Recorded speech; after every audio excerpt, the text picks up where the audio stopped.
All right, so I'm looking at a Google Doc that's actually one of my students. So what they did was they made a Google Doc, they titled it, um, they hit the share button, and they sent it to my email, and they said can edit.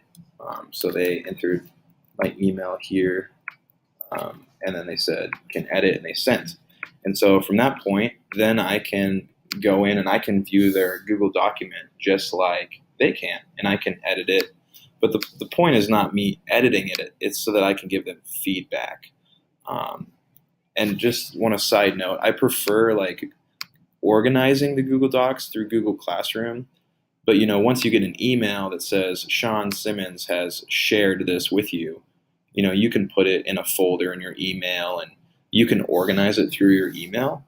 If you don't want to start using Google Classroom or you think that's too confusing, you can still do what I'm about to show you because they can share it with you and you can get access. So now I have access to this. And specifically, what do I mean by give personalized feedback? Well, you can give like editing feedback. So, I can highlight this word. I know it should be capitalized.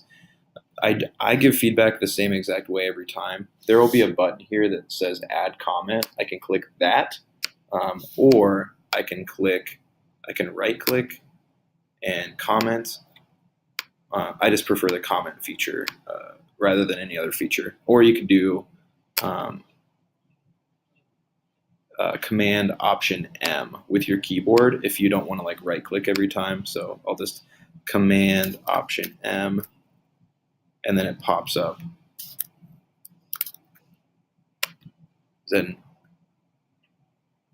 so it should pop up when you do that. So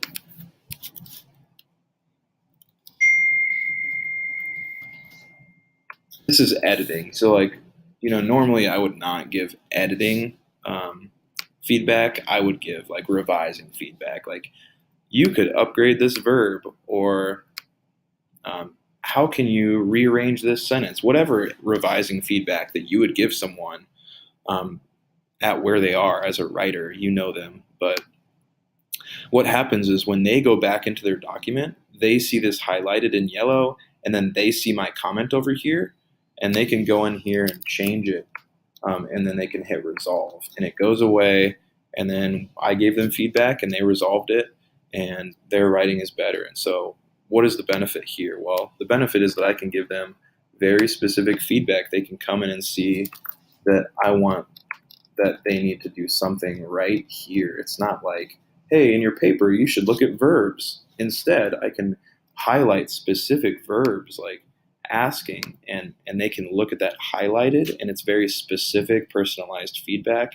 And I just love this commenting feature, and I use it for every single one of my writing pieces to help my students progress as more precise and growing in their writing.